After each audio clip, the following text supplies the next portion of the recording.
This is worth talking about again because we have new details now. A man in his 20s named Irvin Laws lives next to Elon Musk data center in Mississippi. He said the gas turbines outside his window sound like jet engines. Think about that for a second.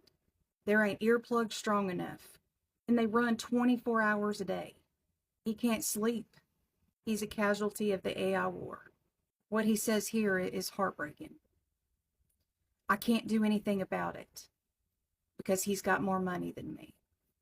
And it turns out that he was more right than he knew. So here's what's happening. Elon Musk just bought a gigantic, this massive AI data center, and he built it in South Memphis, and he needed power for it. So they installed dozens of these gas turbines right across the state line in a place called South Haven, Mississippi. And of course, you can imagine what the demographics are in those communities. Here's some stats. As of May 2026, there are 57 turbines on that site operating without a permit. Talking about a trillionaire. Hold on. That's a 111% increase in nitrogen oxide exhaust. And that's an 83% jump in fine particulate matter. Y'all, an 88% spike in formaldehyde since they added more generators. If this sounds familiar, you probably remember me talking about the sacrifice zones. This is one of them, but I'm not done. In 27 of 28 census tracts within 5 miles of that site, asthma rates are already higher than the county average, and they're just getting started. An independent environmental engineer, formerly at the EPA, said, quote, a massive amount of turbines and an unfathomable amount of air pollution. Unfathomable? Here's some more stats. Researchers estimate the health damage at $30 to $44 million a year. And we're talking about premature deaths here, heart attacks, kids missing school from being sick, elders dying.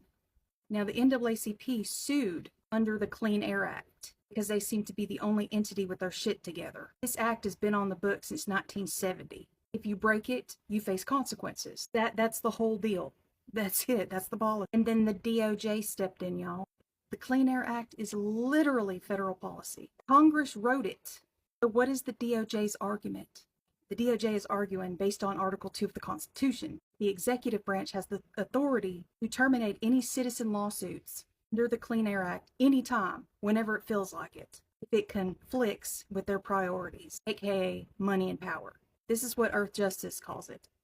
Veto power over citizen suits, a key legal tool used to protect communities from illegal pollution for over 50 years.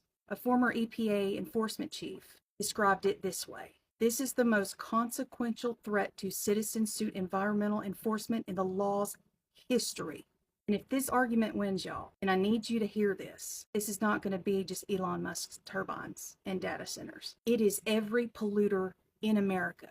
With the right connections, like the president, these companies are immune from community lawsuits. Forever. This is what the NAACP's Director of Environmental and Climate Justice said. Quote, at a time when the ultra-rich seem to be protected by some of our government entities, it's important that polluting industries don't get to benefit at the expense of the health of Black communities. Again, the sacrifice zone, these places where poor minority groups live. They're just written off as casualties. And that's literal, but it affects everyone around any of these centers. Here's a term for you. This scenario right here is called regulatory capture, and it is a bitch.